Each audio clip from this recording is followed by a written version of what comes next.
everyone, and welcome to this very somber edition of Second Rope Marks Podcast.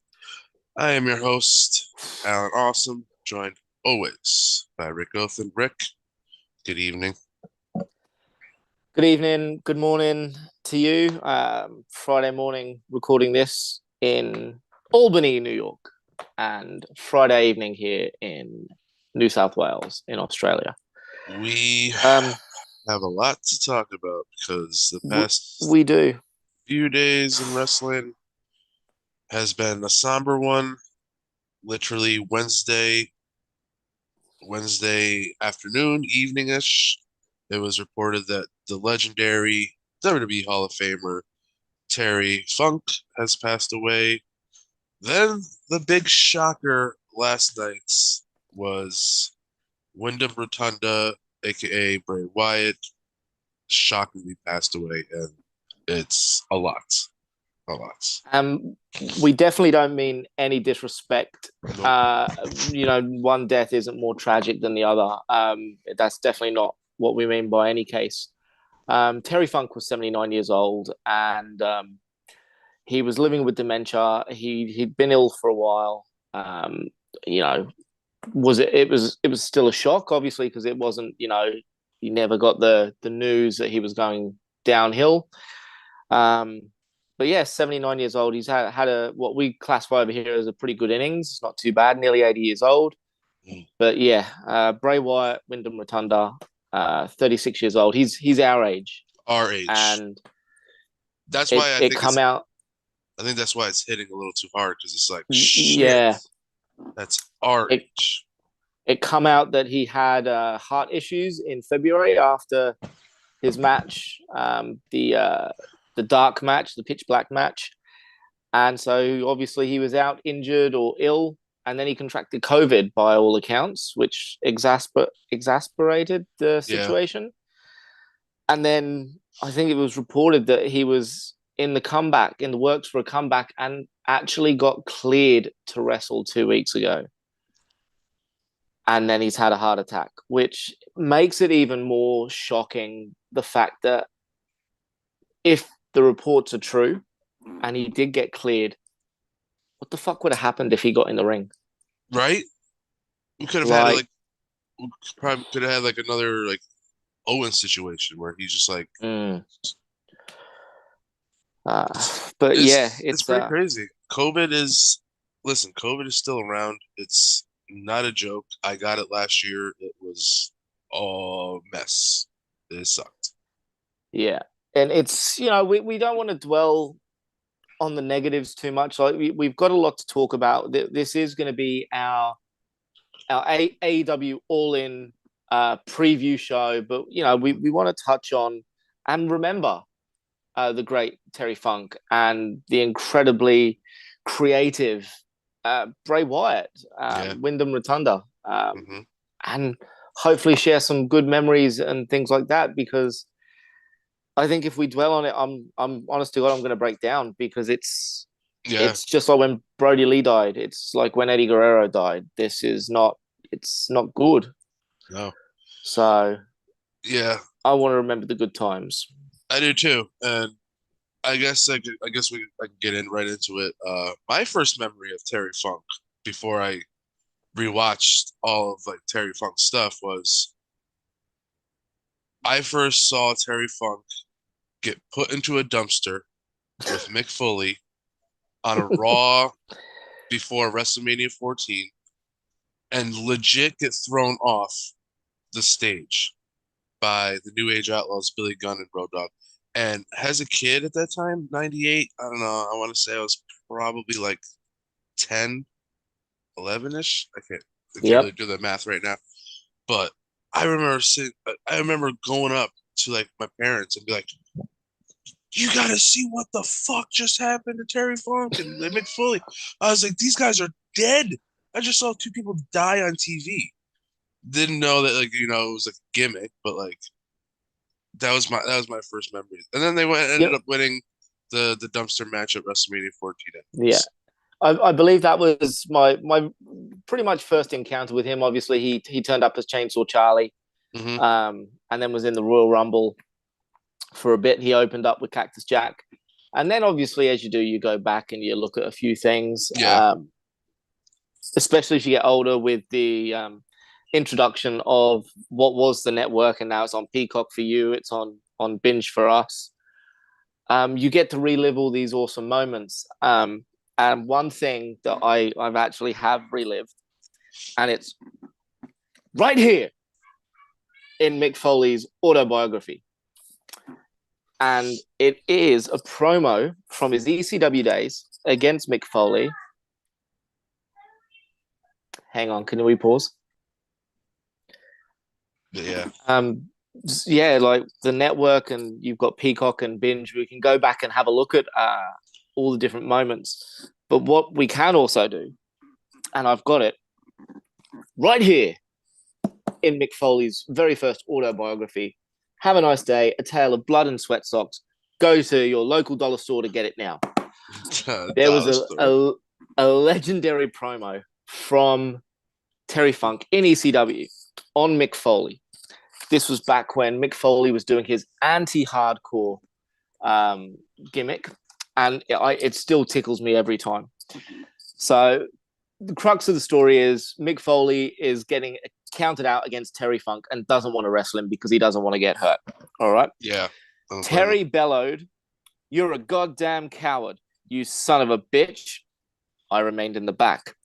"Your wife is a whore." Still in the back. "Your mother is a whore." But nothing he could say could move me. And then the Funker had one more ace up his sleeve. "Bischoff is a homo."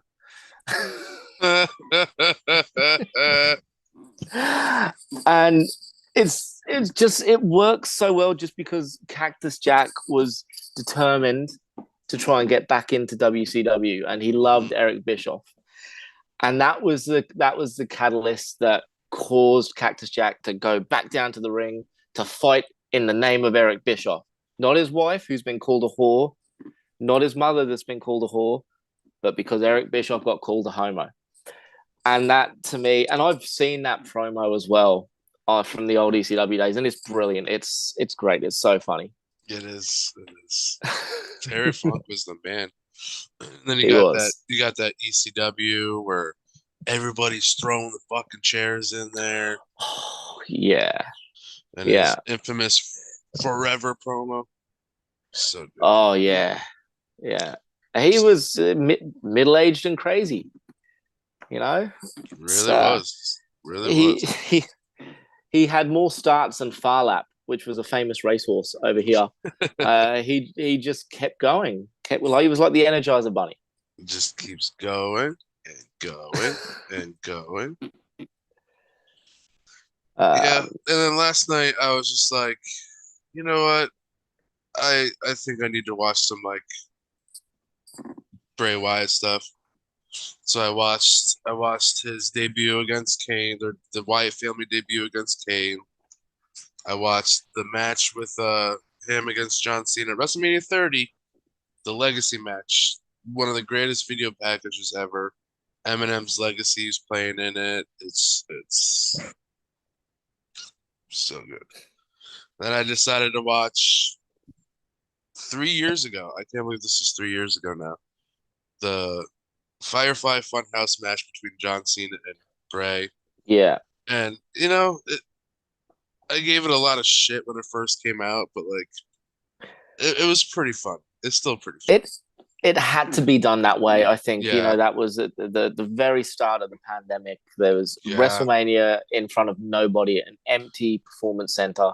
Weird. It just, it had to be done. And I've loved Bray Wyatt ever since NXT when he turned into the cult leader. Not like no disrespect to the Husky Harris character, but the cult leader was just so different. It had this creepy vibe. It had this backwoods vibe, along with, you know, Luke Harper, also rest in peace, and Eric Rowan. They were just a brilliant stable. They were fantastic. And I really don't think WWE handled Bray Wyatt the way he needed to be handled from the beginning. Like he shouldn't have lost to Cena. He most certainly shouldn't have lost to Undertaker the next year. Like, realistically, and I was convinced Bray Wyatt was going to beat The Undertaker at the time, because in my head, okay, The Undertaker's now been broken. The streak's been broken. It's over. No longer has that invincible aura at WrestleMania. Mm-hmm. And he's going to put over this new, young, creative mind that's, some supernatural powers as well. Mm-hmm. You're never going to replace The Undertaker. But Bray Wyatt was the next logical step in having that mythical character that got over. And he lost to the Taker. And he lost a lot of his big feuds until he became the Fiend. And he was in the Firefly Funhouse. Yeah. And even then they managed to butcher him with the ridiculous disqualification in a fucking Hell in a Cell. Like, yeah, that was the decline, I think, of him was a disqualification in a Hell in a Cell. Okay. Yeah. Come on. Or so was it a disqualification or was it a no contest? Or, I think they just stopped the match, which was it's a Hell in a Cell. Like, and that shouldn't have happened. You're making this invincible character Fiend. Like when Kane first started as Kane, not Isaac Yankem or Fake Diesel, he was impervious to pain. Like, you couldn't beat him. They needed to do that for the Fiend for at least 6 or 7 months, or But I don't know. And again, that's the negatives of it. But I messaged one of my friends today. Like, Bray Wyatt was able to do the reverse of kind of what generally happens. A character will take chicken shit and turn it into chicken salad. Yeah. WWE somehow took Bray Wyatt's chicken salad and turned it into chicken shit. Mm-hmm. Like they just couldn't do right by Bray, and it is sad. It's sad. It's crazy that he was coming back. Like, I literally saw a video a couple of days ago of like a fan getting his autograph. That was a couple days ago, and that was also because he was around for SummerSlam weekend. He was in Detroit. He just wasn't on the show. Yeah. Crazy, man. Life, it just proves that life is way too short. Don't take any second for granted. It's because you could go anytime. Hug your loved ones, people. Tell them you love them. 1,000%. 1,000%. I think we need to cheer this up, lighten this mood up a little bit. Let's move on to the biggest wrestling event in history coming up. Legit the biggest wrestling event in history. No, we got 120,000 people in Jerry Jones's stadium, Texas Stadium, home of my Dallas Cowboys, and they're not gonna do shit this year. But no, legit 80,000+ in Wembley. Mind you, 60,000 plus bought tickets before anything was announced. Yep. So this place is going to go crazy. And a little fun side story. Literally all the way up until probably this past Wednesday, in my mind, I was like, oh my God, All In is on Saturday afternoon. I'm at work. I'm going to fucking miss it. Nope. That's what being on vacation does to you. You lose track of days. I didn't know what day the 27th was. It's actually on a Sunday. I don't have to work. I will be watching All In, hopefully in peace. Probably not. It'll be the middle of the night for us here in Australia. So wake up. I have to watch it on replay. I can't do it. Yeah, wake up at 3 o'clock. Do it. It's not gonna happen. I've looked at the card, and we've been a bit critical of the card and everything else. Is it as good as it could be? Absolutely not. Are they missing key figures? Absolutely. Mm-hmm. Danielson is injured. I almost feel that he would have been facing Nigel McGuinness. 1,000%. 1,000. because they are building this up, even on Collision. Yeah, yeah, yeah. Pac's missing. Hmm. When did he get injured? I have no idea. No, maybe Like, his ROH match with Claudio. possibly, possibly. I'm pretty sure. Ray Phoenix has been written out. Visa issues. We don't. As weird as it sounds, Kip Sabian isn't on the card. Kip Sabian, he's British. He should be on the card. Yeah, he's not even on the 0 hour. No, I'm sure. and we've Well, we've got a lot of multi-man matches. a And to lot. be honest, There are probably like 2 or 3 singles matches. and to be perfectly honest with you, I feel really sorry for AR Fox unless he has another visa issue and he can't get over. I don't Yeah, know. that's a weird one.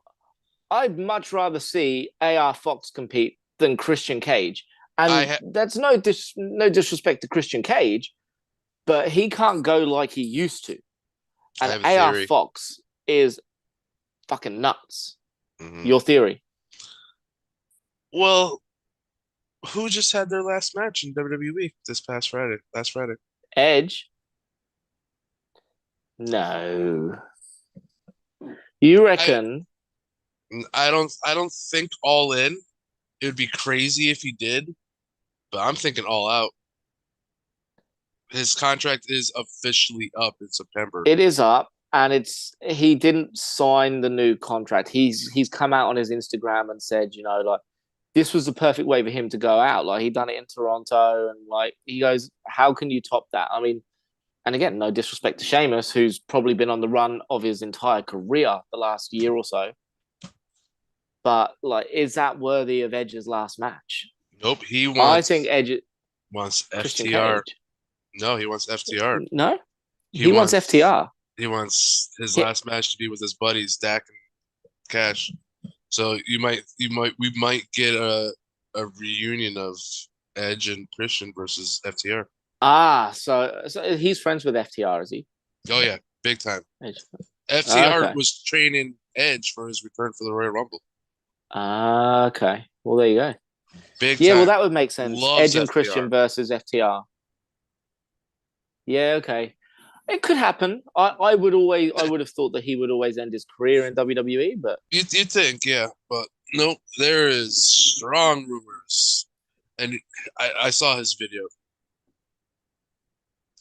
You gotta derail that situation real quick. Like, oh, I didn't sign. I'm not signing with everywhere. I'm just gonna hang out. Bullshit. See you in London, bitch. No, I don't think he'll show up in London.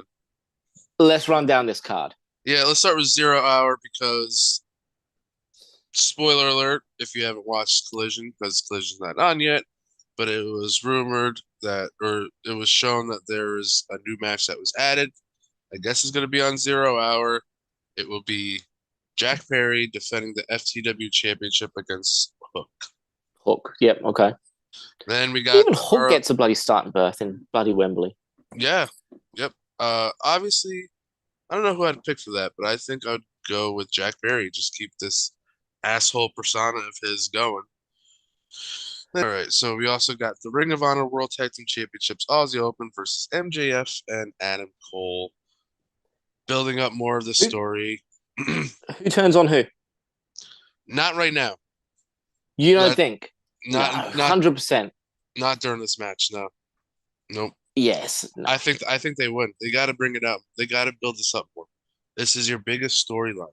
You have to keep going more. You think they win? No, I think they. I don't think that one of them turns on the other one immediately. I think that they'll get the double clothesline in. They'll get the kangaroo kick in. I can't believe those are words coming out of my mouth at the moment. But I think that one of them is going to cost the other one the match and then walk out and let the other one get beaten down so they're softened up for the main event. But I don't know who. I think... All right, yeah, so I think... Obviously, I think Adam Cole's going to be one that, like, does the turning. I think... I don't know. Do they win? I want to say they win, but I also think deep down that don't. That like something happens, like MJF like kind of loses it for them, and then like Adam Cole gets pissed and all that stuff. I also think this is a ploy from Adam Cole to get like MJF tired for their match later.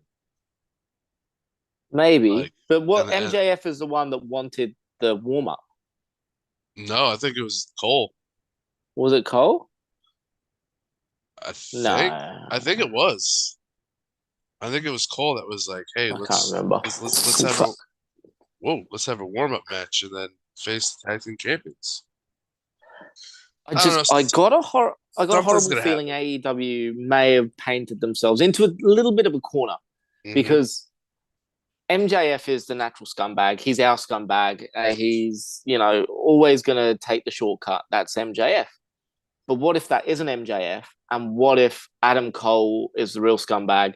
He stabs MJF in the back after MJF finally opens up to someone. That's And like, that's enough that could really damage someone mentally, hmm like even outside of a wrestling program. You know what I mean? Like, I don't know. I think I would be heartbroken if Adam Cole turned on MJF. I'd almost rather Adam Cole beat MJF in Wembley, and then MJF kind of reverts back to the scumbag and beats the fuck out of Adam Cole.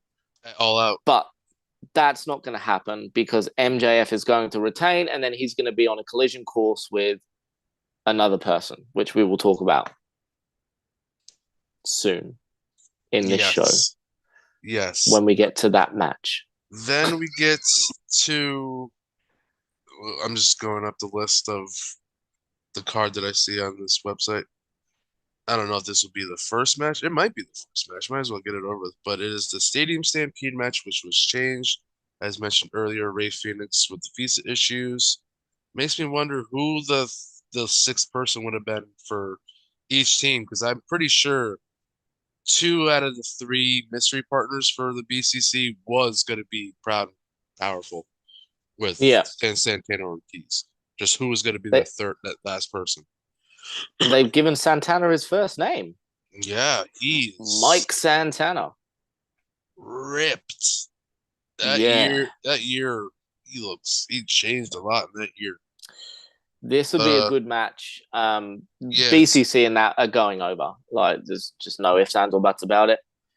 Unfortunately.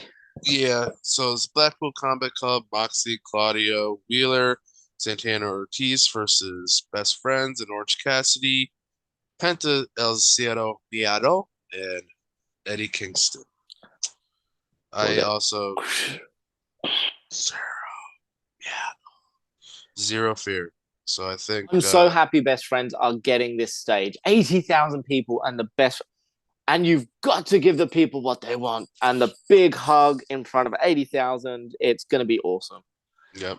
Oh, shit. Are they going to? They have to get the hug in front of 80,000. I know it's Stadium Stampede, You but should. You should. surely. You have to. Yeah, I can see the Blackpool Combat Club winning that because they lost blood and guts, so yeah, they have to come back and win this one. Then you got another match that was changed: Darby Allin and Sting versus Swerve Strickland and Christian Cage now. Christian yeah, Cage is a dirtbag from what he was saying on Wednesday. yeah. My God. I'm still really conflicted and of why they changed it. I thought while we were Hmm. watching Dynamite and they kicked AR Fox out and Darby Allin forgave Fox and all that. I literally thought it was going to be Sting, Darby Allin, AR Fox, and Nick Wayne versus Swerve, Brian Cage, and Christian then Cage. Christian and Luchasaurus. Yeah, Although a small part of me thought that Keith Lee was going to come out and join the Mogul Embassy. that's what I thought. Yeah, I was thinking that too, which I'm a little disappointed that it didn't happen. But Yeah, yeah, but I know what you mean. Poor Keith Lee. yeah, Nothing really goes on. nah. I don't know. I think Darby is undefeated in coffin matches. So Yeah, I think, and Sting's also undefeated as well at the moment in AEW. yeah, you can't have them lose. Sorry. Yeah, no. Sorry. I think Darby and Sting take that. Is there a Then we, special entrance? Does Sting and Darby Allin come from the rafters? oh, hell no. Please no. No. That gives me so much anxiety. Yeah. No, I don't think anybody should be doing anything from the rafters ever again. Well, Sting will jump off something, surely. Yeah, He always he's does. fucking crazy old man. Then we got Kenny. Listen, I get it. He might be hurt. I get why a lot of people are upset that he doesn't have a singles match on here, but you know,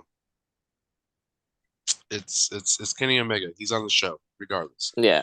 It's It'll be Kenny a good match. Omega. Yeah, it's the Golden Elite. Kenny Omega, Hangman Adam Page, Kota Ibushi versus Konosuke Takeshita, Jay White, and Juice Robinson, baby. I love Bullet Club Gold. I love them. They are so good. And I hope they bring Card Blade with them.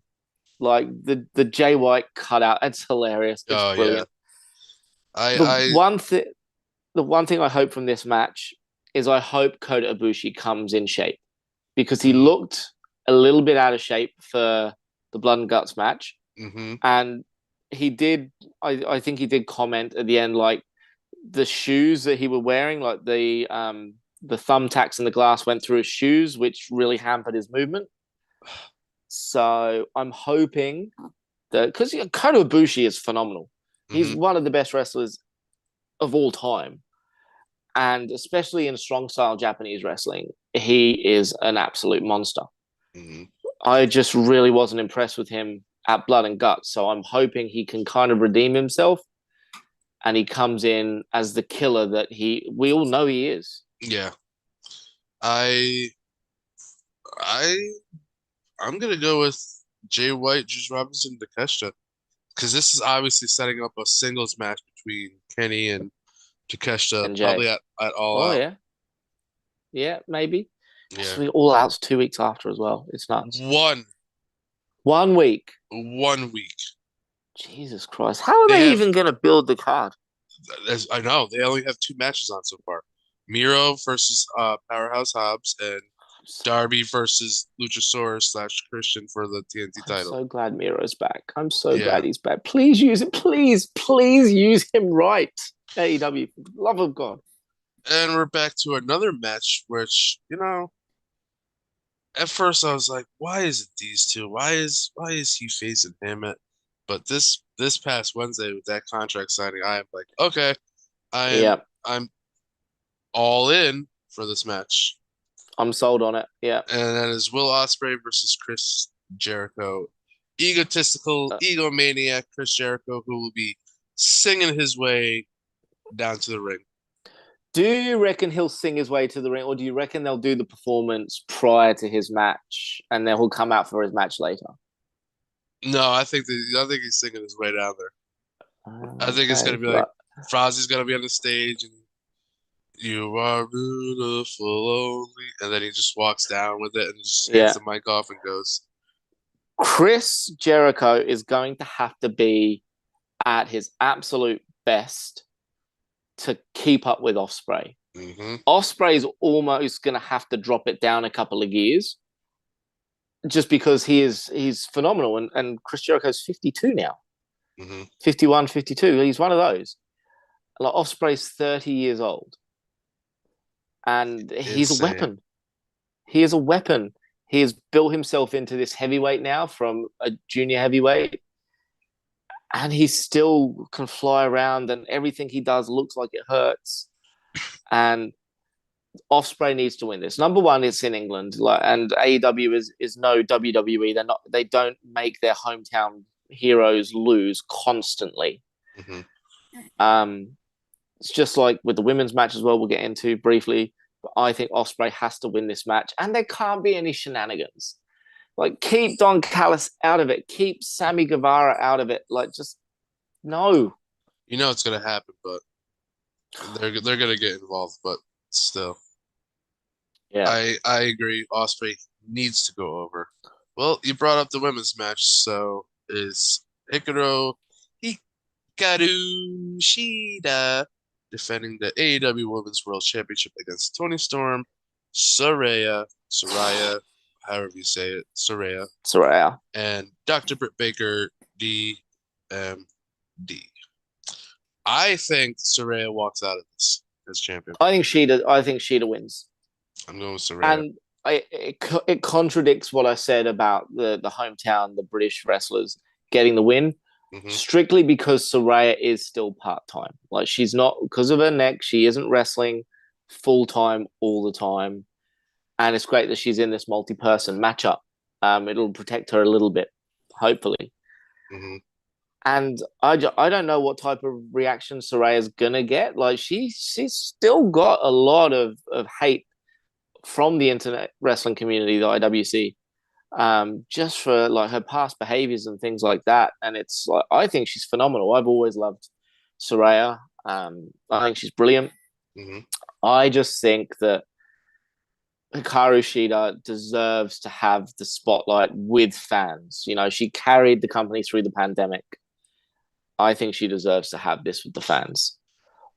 Although Toni Storm's unhinged, crazy 1920s-esque character thing that she's doing now is freaking phenomenal.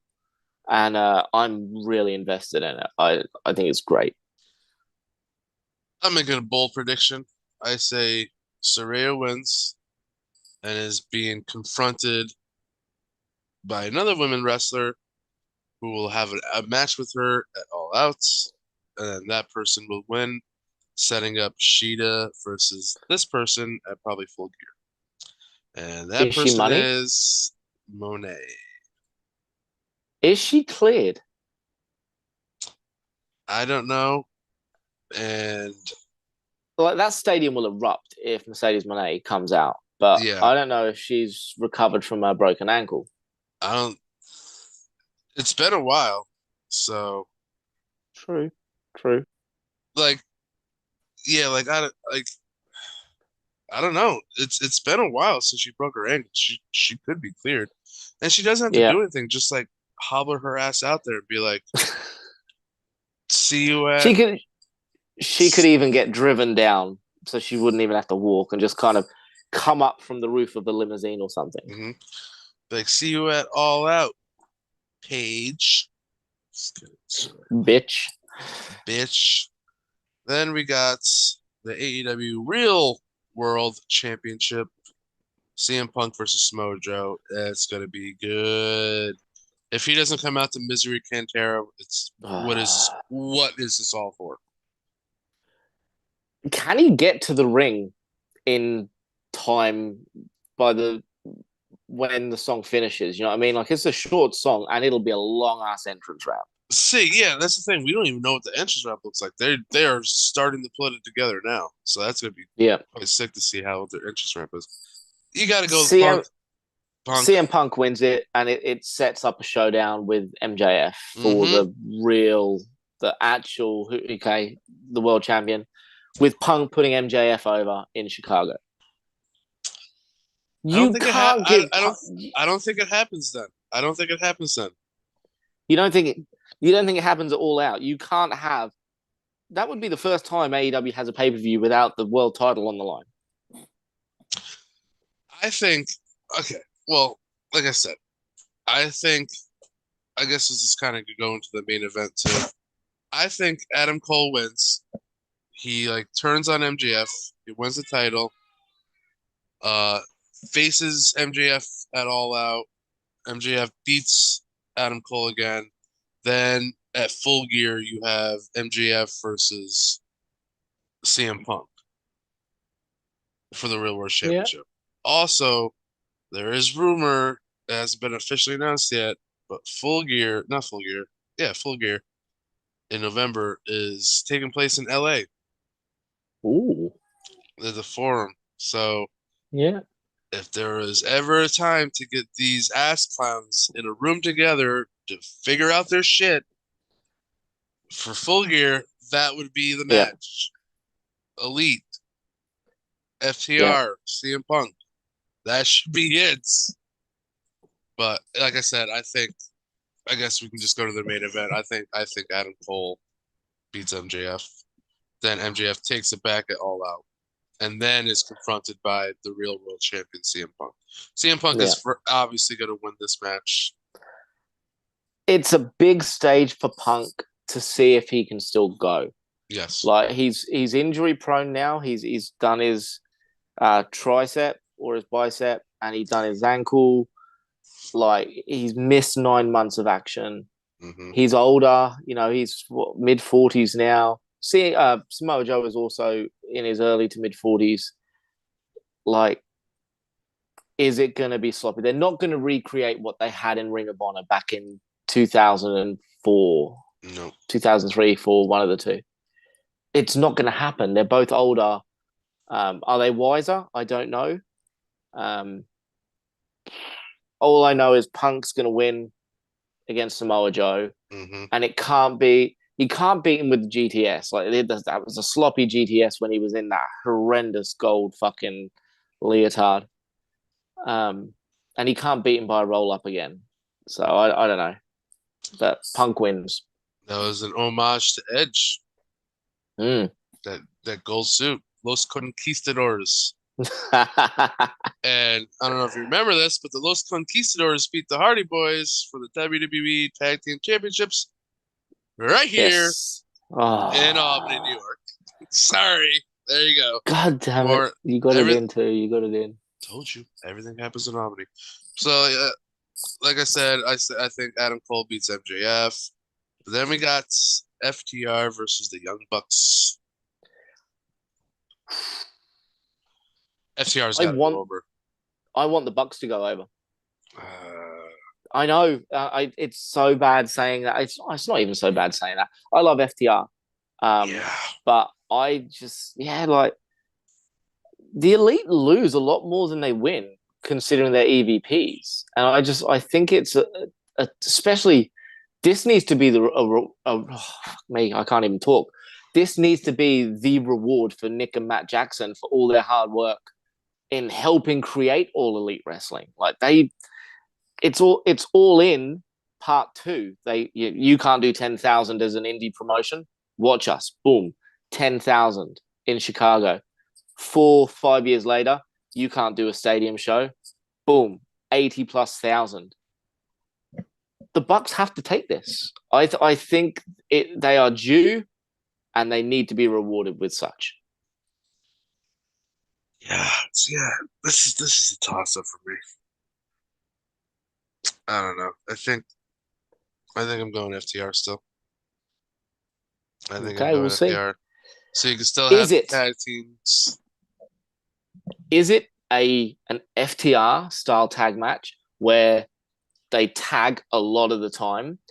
Or is it going to be a Young Bucks style tag match where they ignore the referee completely and it's just pure chaos, and they just, for the last 15, 20 minutes of the match, no one knows who the fucking legal man is. They just keep coming in and out and all that. I think it's going to be like that. Yeah? Yeah. We got kids screaming. My kid's probably up. Yeah. I got a cat scratching at the door. Life, people. That's, we're all human. We have kids. We have lives. But I don't know.